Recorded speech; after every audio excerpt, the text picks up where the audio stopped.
Bahupraja,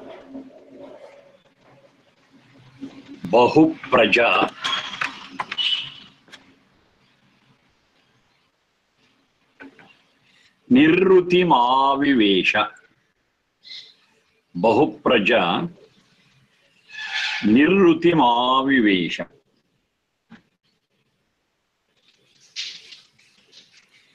Nirruti, that is vowel R and half R consonant. Nirruti. Nirrutimavivesha. When you split it, it is Bahupraja Nirrutim Avivesha. Nirrutim Avivesha.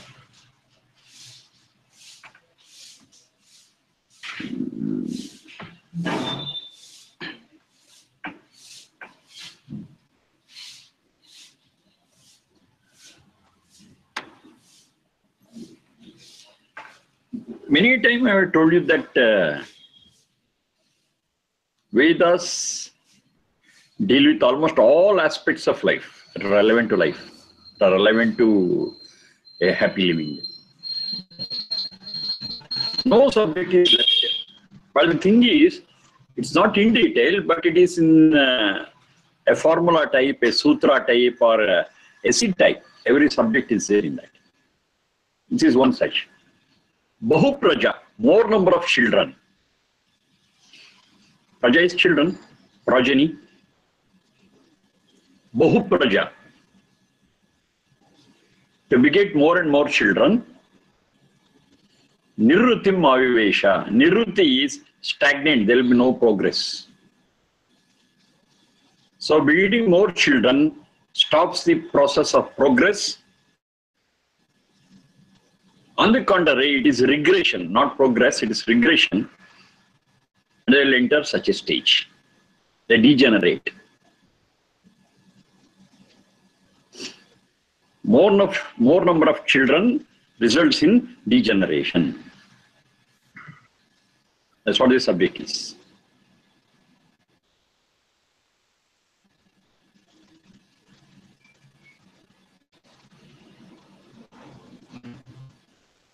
In another place, the same Veda, it says, Patim ekadasham krudhi.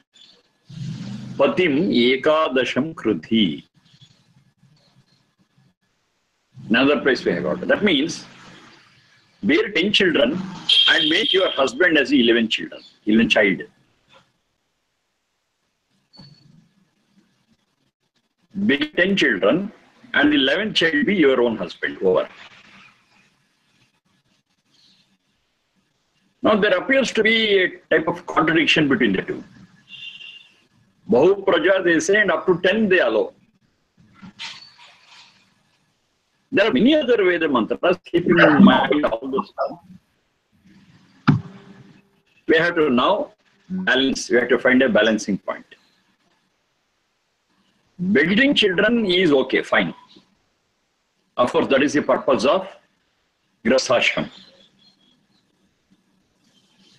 In the Saptapadi of Grihasthashram, the 5th step it says, Prajabhyaha Panchapadi Bhava. For begetting good children, Sat Santana, yes, we are taking the 5th step. It's fine. So begetting children is a part and parcel of the Grihasthashrama, and it is also related to what we call it as Pitruna. It's related to Pitruna also. It was our parents who gave us the Sharira Indriya Manas. You were in the queue for rebirth.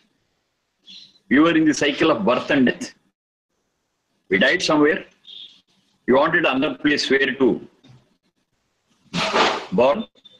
And our parents, they created a Sharira Indriya Manas and we got into it and we are now. So we are indebted to those who created the Sharira Indriya Manas for us. So one aspect of clearing this Pitruna is create one more Sharira Indriya Manas for the sake of another Atma. As our parents created for us. So another angle of Pitruna also is in Grihasthashrama and begetting children. Fine. But what is to be observed here is, we have to beget praja. That's the important thing. Praja. Ja means born. Praja is born in a exemplary way. Worthy. Children what we bear, children what we beget, what we give birth to, they have to be worthy. Worthy children we have to get. It's not that, just that, okay, we married, physically we came together and some child is born. No, it's not like that. The children whom we beget has to be worthy. That's very important. That's praja. Even if it is praja, bahu praja is dangerous. Bahu praja is not allowed. Even if it is praja. Now, how to convert? How do we develop our children into worthy citizens of the world? That's the question now. Once again, whatever I'm telling is based on several other Veda mantras, not exactly here. But keeping in mind all those things, the explanation is being given. It is a basic responsibility of the parents to rear their children. The basic responsibility of the parents. At least up to they reach 8 years. Up to 8 years, it should be the basic and primary responsibility of the parents to take care of the children.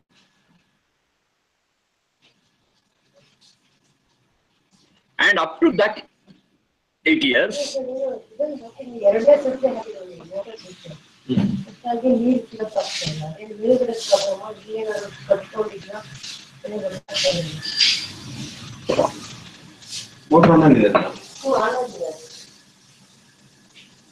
now, it is not just we feed them.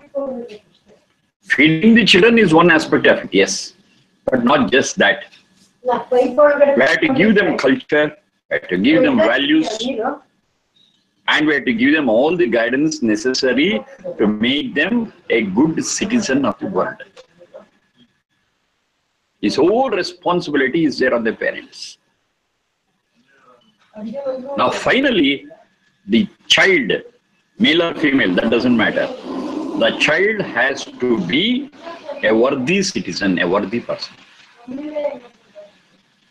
Now attend to this.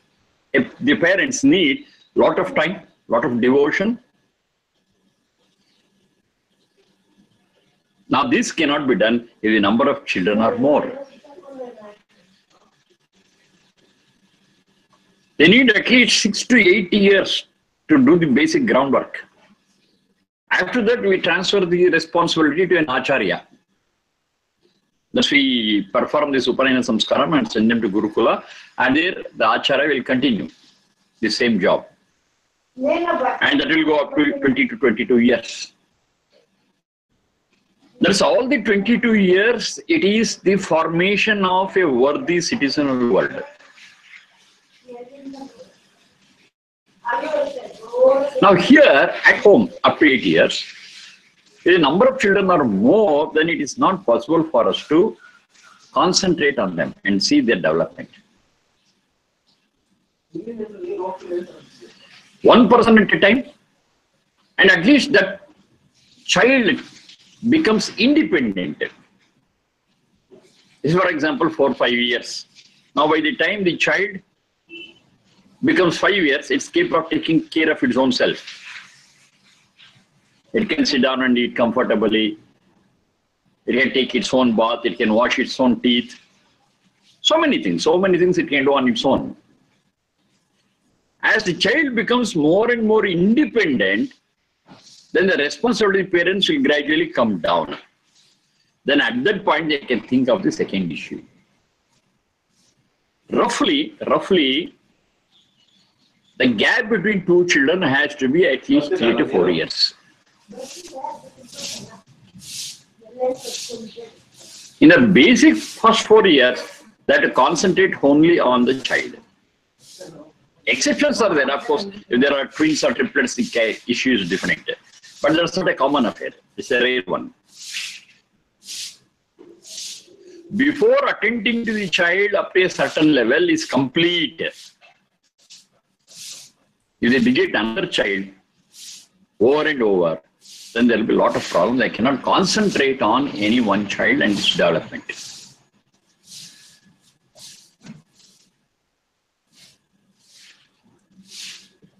So,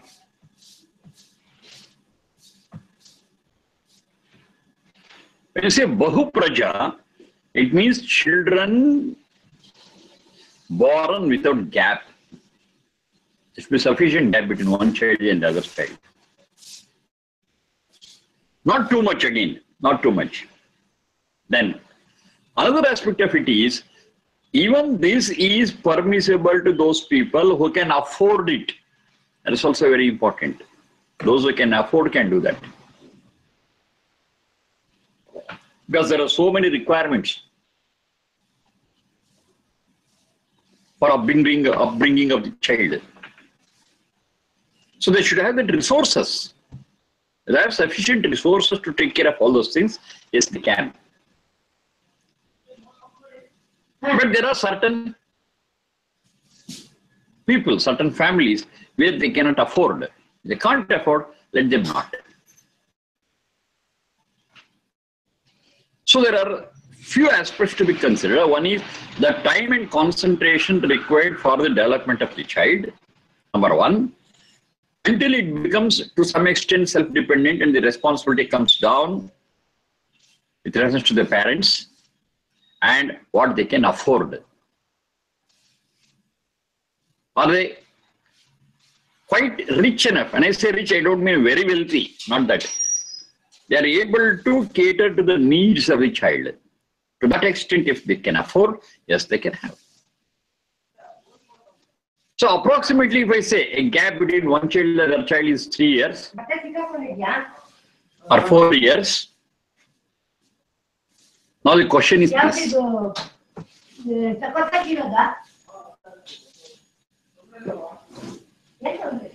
Question is, if it is 3 to 4 years, how many children a woman can bear during her period of fertility? 4, 5, 6, 7? Yes, that's enough. As the age advances, bearing children becomes a bit complicated. In the younger age, okay, fine. But as age advances, it's not as easy. So keeping all these things, now we have to balance. The maximum that they can bear, a couple can bear, is 10. That doesn't mean all the 10 is allowed. It depends upon their time, their concentration, the time they can give for the development of the child, and the gap they are going to give, and affordability. It's all different parameters that have to be considered, and in accordance with that, yes, they can beget children. And finally, the goal is not begetting children, but making the children worthy. Make the children the good citizens of the world. That is the final goal. If the parents are able to do this for 2 children, that's the end for it. They're able to do it for 4 children, fine. They're able to do it for just 1 child, that's fine. So we are not really interested in the number of children, but we are really interested in the quality of the children. The emphasis is on the quality, not the number. With the quality too, the number cannot be a big one. The number 2 has to be under control. Finally, the result is any child that is born will finally, ultimately becomes a good citizen, a worthy citizen of the society. That's the ultimate thing. Just begetting the children, throwing them into the society is not the right thing. Because if that is done, one day or the other, they become antisocial elements. We have seen that. We have seen that. If you study the life history of antisocial elements, 99% of those children had very bad childhood. Disturbed parents, single parents, and they never had received that love and concentration from the parents. So they become antisocial elements. We have to study the life history of such people. They would have had a very, very disturbed childhood. Then we understand the implication of it, then we understand the seriousness of it. Childhood is a stage where children have to be protected with love and affection.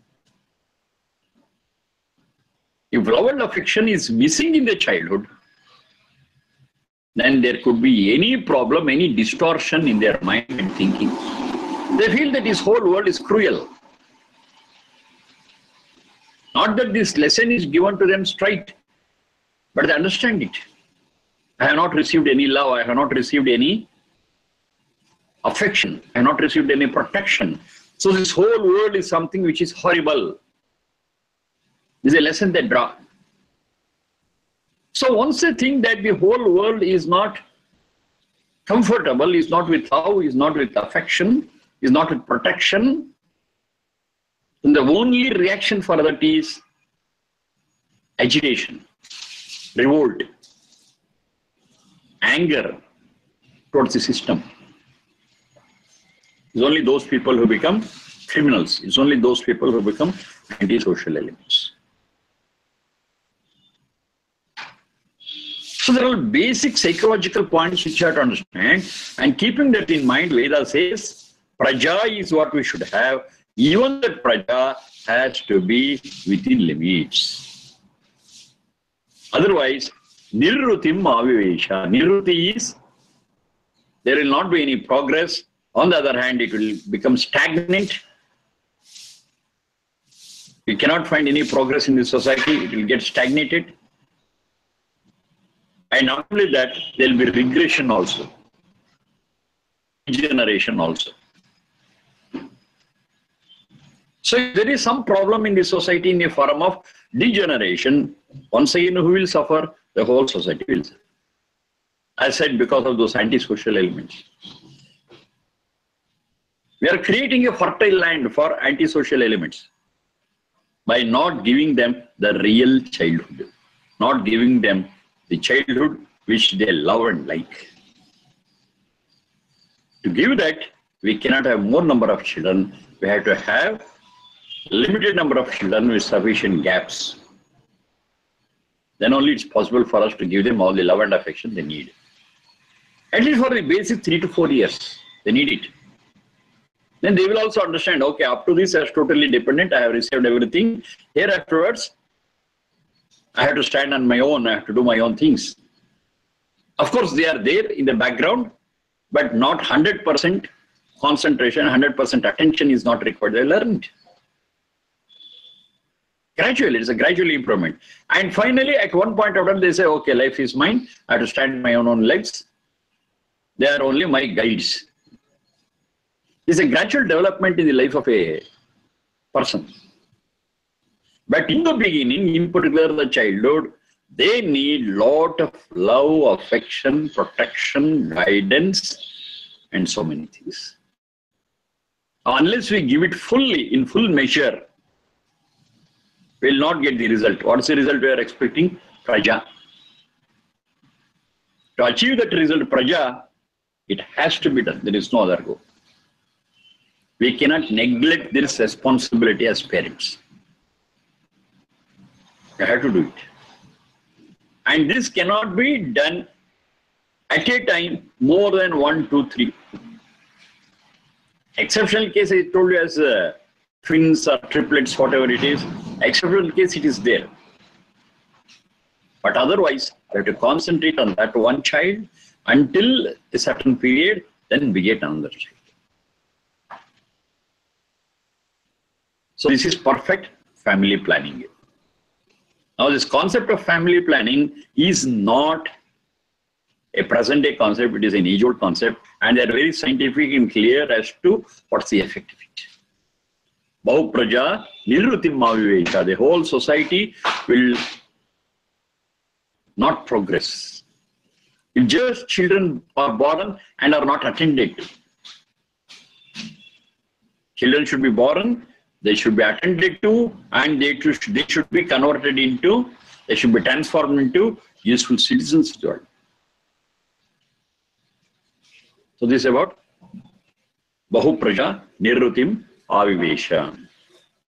Now these guidelines with reference to a family and children is an thing which holds good for all times, anywhere, any society. Is universal in nature. Sharma ji, address. Sharma ji. Address. Atharva 9-10-10. 9-10-10. Atharva.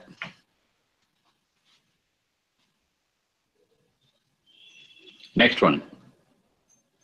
Ritam. Ritam. Pipartyanritam. Ritam. Pipartyanritam. Nipati. Ritam pipartyanritam nipati. Ritam pipartyanritam nipati.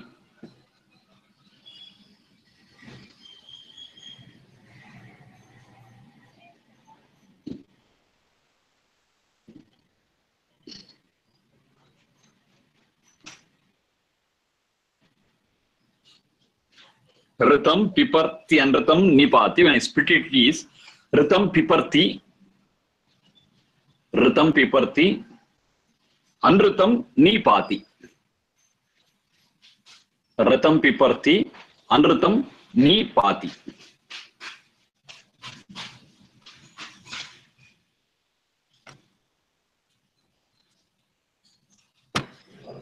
So here we find a spiritual law. This again Atharva. Atharva 9-10-23. 9-10-23.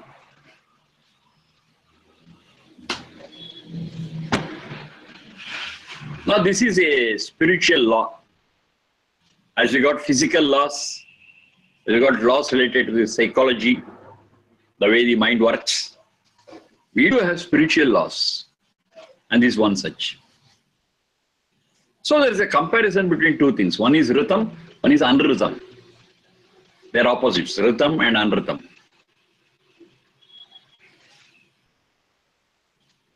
Ritam is truth. Ritam is straightforwardness. Ritam is honesty. Ritam is transparency.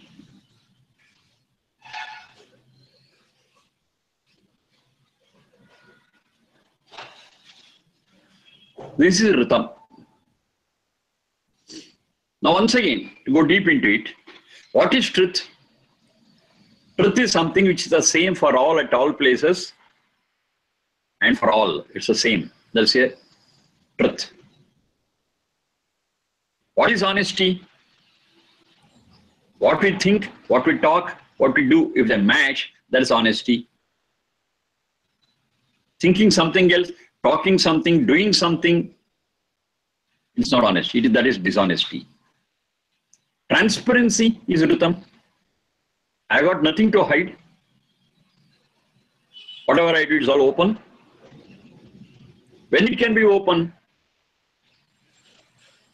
When what I do, what I think, etc., they are all really helpful to me and the society, it can be open. If it's a sin what I am committing, I cannot do it openly because there are people who will oppose it, will punish me.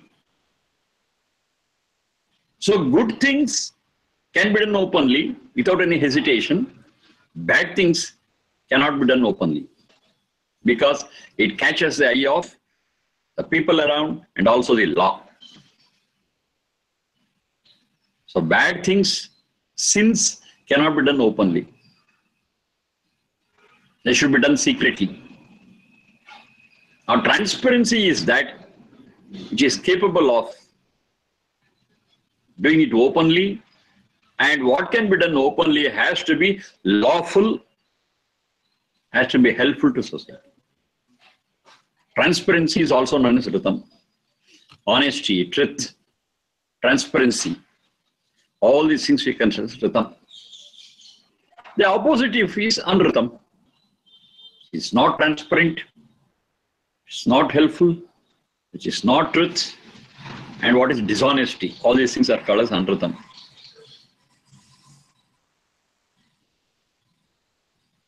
Now, Ritam and Anritam also has got other facets to understand.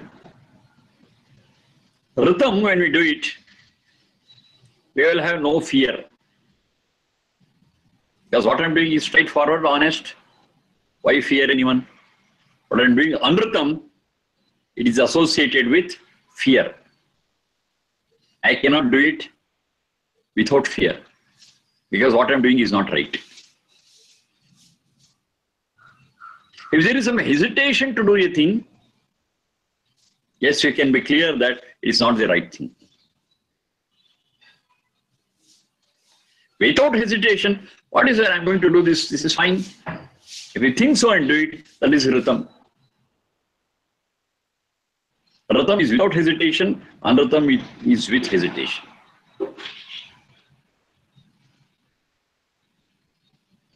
Okay, this Ritam and Anritam, fine. What's the result of it? Converse is also true. That which gives this result is Ritam. That which doesn't give that result is Anritam. That's also okay. Ritam piparti. Purana palana yoho. That's the root. Ritam piparti.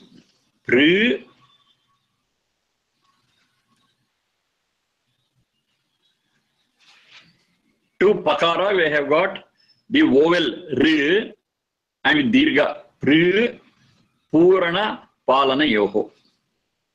Purana palana yoho. From that comes this piparti. Purana, to fill. The gaps will be filled. Palana, which nourishes us. That which completes and that which nourishes. So that meaning is the word and from that comes piparti. Rita, that is truth, is capable of completing. It leaves no gap. It answers all our questions. The gap in our knowledge is filled up. The gap in our life is filled up with the help of this Ritam. And it also nourishes us. It is nourishing. Purana palanayo. Ritam piparti. That's what it does. That's the capacity of Ritam. In particular, the spiritual gap. Spirituality, we are not very clear. A lot of doubts, a lot of questions, a lot of gaps are there. And this understanding of Ritam will result in covering up all those gaps. We become spiritually strong, we become spiritually reinforced. That is Ritam. Not only that, it nourishes us.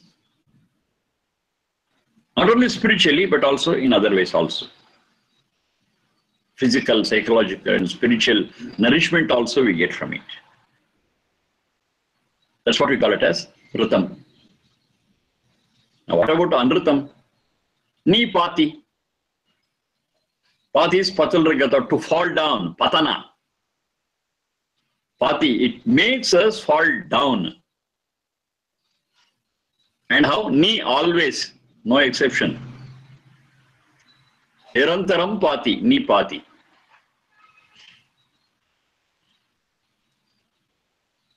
When we are with Anrita, let us be sure that we are going to fall down. It never supports us. It can never support us. It just subdues us. It just stamps on us and see that we fall down. That is the effect of taking shelter under Anrita. Anrita will stamp us down. Anrita will subdue us.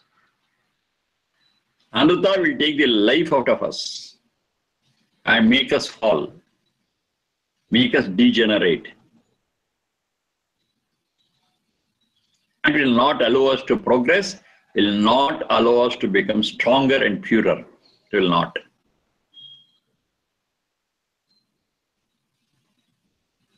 Now the question is very simple.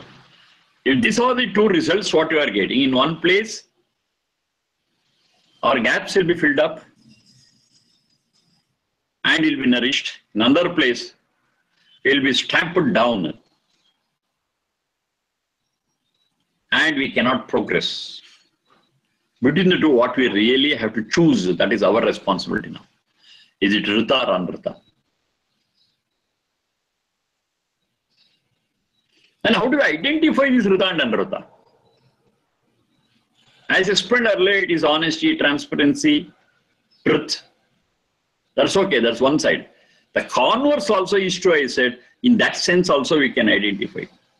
That which fills out or that which answers our questions and nourishes, okay, is Ritam. Which creates in us fear, anxiety, and makes us weak physically, mentally, and spiritually. That is Anritam. I think this result we can observe what is happening in us, what is happening around us. Depending upon the result also, we can say the cause for it is Ritam or Anritam. That also we can say. If you are under constant fear, that which is the cause of that fear is definitely not Ritam, it is Anritam. Because it resulted in fear. We lack confidence. Now that which is a cause for our lack of confidence is Anritam only. It's not nourishing. That which boosts our confidence is Ritam. In this way also we can identify. Either way it is all right. We identify Ritam directly and get the result of filling up of gaps and nourishment.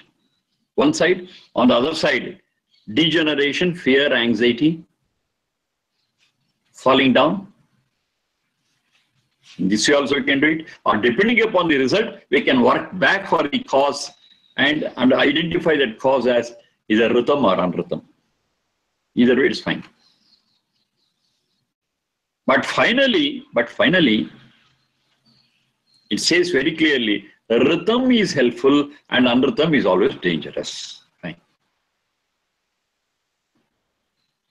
In another Veda mantra it says, God has associated Shraddha with Ritam. Shraddha. Shraddha is our staunch belief. A staunch belief is associated with Ritam. And Ashraddha is associated with Anritam. So once we identify that this is Rita, we should staunchly go for it. We should staunchly get ourselves associated with it because that is beneficial for us. So Shraddha and Rita go together. Rita is really deserving of our Shraddha, of our belief. Believing in truth, believing in Rita only is called as Shraddha. It's not just belief. It's not just faith. It's a faith or belief in truth, but it's called as Shraddha. So when I use the word Shraddha, it means clearly the one in which I have got Shraddha is always true. It's always Rita. Without identifying, without recognizing that as truth, If I believe, there's no Shraddha, it is a blind belief. So you should be able to differentiate between the two, the blind belief and the Shraddha. So Shraddha is associated with Ratam, Ashraddha is associated with Anratam. That means to say, once we identify a thing as Ratam, we should have our belief, we should have our faith in that. That will be helpful. It fills up the gap, it completes us, and it nourishes us. Whereas, if it is Anratam, don't have Shraddha in that, leave it out. Because you will be in risk, you will be taking a lot of risk. Because Anrata has got that strength to stamp us down and to spoil us, and to see that we fall down. And it doesn't allow us to progress.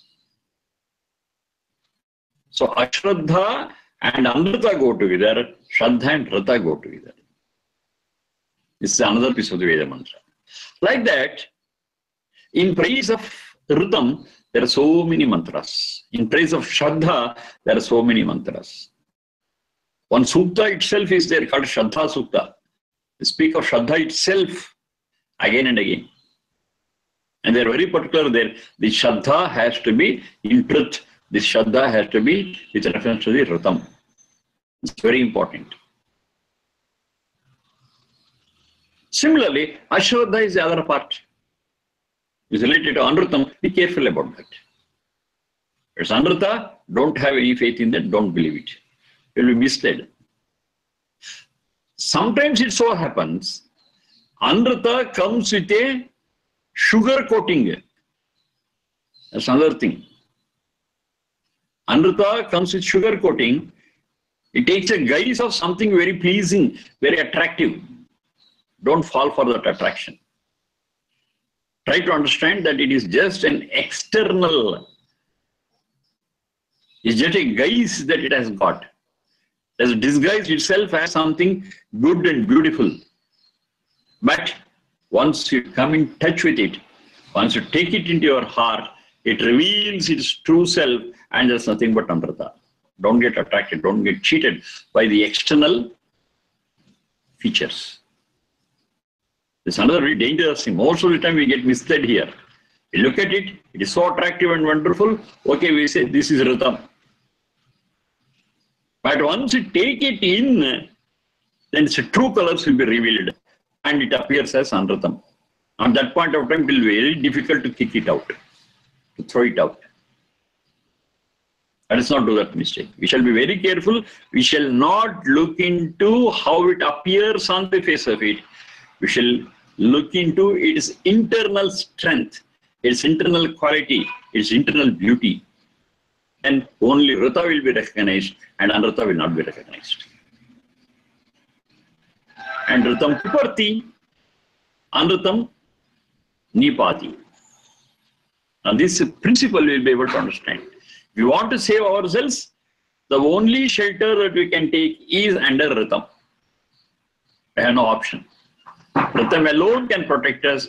Ritam alone can give us all the shelter what is needed.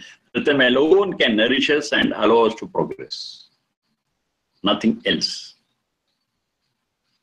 Whether we accept it or not, whether we know it or not, it is immaterial. This is what Ritam does, this is what Anratam does. Better we understand it. Better we understand it, better we realize it. Therefore, every step of ours can be very cautious, can be very clear, and in the direction of Rata, we can take the path of Ritam. And finally, we can be benefited. Ritam Piparti, Anratam Nipati. Be careful about that. Next.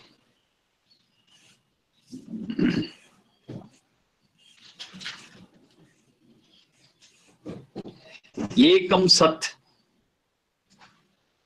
Ekam Sat. Vipra Bahudha Vadanti. Ekam Sat. Vipra Bahudha Vadanti. Atharva 9:10:28. 9:10:28. Ekam Sat Vipra Bahudha Vadanti.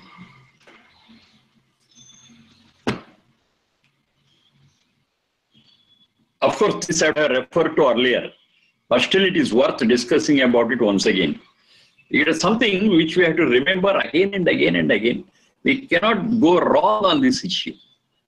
Once we understand this rightly, yes, lot of things will change in our life. It has to change. It has to change. Otherwise, we will be creating trouble for ourselves and for others also. Ekam Sat Vipra Bahudha Vadanti. Vipra, that is the first word I want to tackle, Vipra. Generally, in the colloquial Sanskrit, when you say Vipra, they speak of Brahmin. Vipra is a Brahmin and Brahmin is a caste, something like that. But it's not so. Vipra is a beautiful abbreviation for Vishesha Prajnavan. Vishesha Prajnavan. One who is knowledgeable, one who knows things, is called Vipra. It need not be a Brahmin, it need not be a caste. Any XYZ has got a specialized knowledge. Specialized knowledge is called as a Vipra. You see, this is where the colloquial Sanskrit fails to understand Veda. This is a problem. In Vedic language, Vipra never means Brahmin. In Vedic language. Whereas in Sanskrit, Vipra always means Brahmin. This is a problem. Now, to understand Vipra is a Brahmin, we are misled. We will fail to understand the purport of that Veda mantra, the essence of Veda mantra. We miss it. Vishesha Prajnavan, that's all. Now, what is the basis for that? It's Nirukta, that's the basis for me. Nirukta, they speak about that. Vishesha Prajnavan Vipraha Bhavati. Very clear. So it never speaks of caste. Anyone. Strilinga is also there, Vipra. If a lady has got a specialized knowledge, she is called as Vipra. There is no other thing. The only qualification for a person to become Vipra is to become a Vishesha Prajnavan. Over. Knowing things rightly, knowing things in the right perspective is a Vipra. This is Vedic language. So to understand Vedas, we need to understand the Vedic language and its style, and the Sanskrit that we are understanding may not help us to a very great extent. Vipra Vadanti, these people with specialized knowledge, with deep knowledge, the exemplary knowledge, they are very clear and they declare this. What is that? Ekam Sat Bahudha Vadanti. There is only one entity. There is only one entity, and this entity is known by different names. Just because we find a number of names, it doesn't mean the entity is also so many. No, it is the same. But it's got several names. Ekam Sat. Sat means what exists. What exists is Ekam. Bahudha Vadanti. It is called by different names. Not just one or two. Hundreds of names are given. And what is the basis for that? It depends upon its quality, it depends upon its nature, it depends upon its functions. There are so many things. Depending on that, we call it by different names, but it's all referred to one single entity. Now we are familiar with the Vedic science, where we are speaking of Sat, Satchit and Satchidananda. When it comes to Sat, we know clearly it is not one, it is many. Depending upon the proportion of the Panchabhutas. The basic elements are in different proportions, and depending upon the different proportions, we have got infinite number of Sat. So it says it is one will not hold good to Sat. What about Satchit? There's a lot of difference between one Satchit and another. There are many Satchits. And here the cause for difference is the samskara. The samskara of one Satchit is different, samskara of another Satchit is different. We have got many permutation combinations of these samskaras. So I got many Satchits. And one Satchit is not the same as another Satchit. Many. So Ekam also will not hold good for Satchit. When I come to Satchidananda, which you have to call it as, which you may call as God or Almighty, Lord, whatever it is, that Satchidananda is definitely one and only one. There is no equal for it. There is no replacement for it. There is nothing parallel to it. It is one. Now this aspect has been stressed, emphasized in Vedas in many places. This is one such. Ekam Sat Vipra Bahudha Vadanti. So whenever we say there is only one, another word for one they use it as Kevalam, Kevalam. And the abstract noun of Kevalam is Kaivalyam. Kaivalyam, you know it. So Kevalam or Kaivalyam, it refers to that one and one entity. So whenever there is an emphasis and says it is only one, it is nothing but Satchidananda. Because Satchis are many, Sat are many. There is only one thing, and that is Satchidananda. That is one and only one. Now this one Satchidananda is called by different names. The name finally it implies, it means that one God.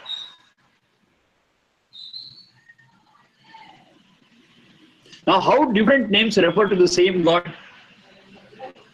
And what is the impact of understanding that there is only one God? And how it will help our life, society, world? Yes, that's the point for discussion in the coming class. Thank you.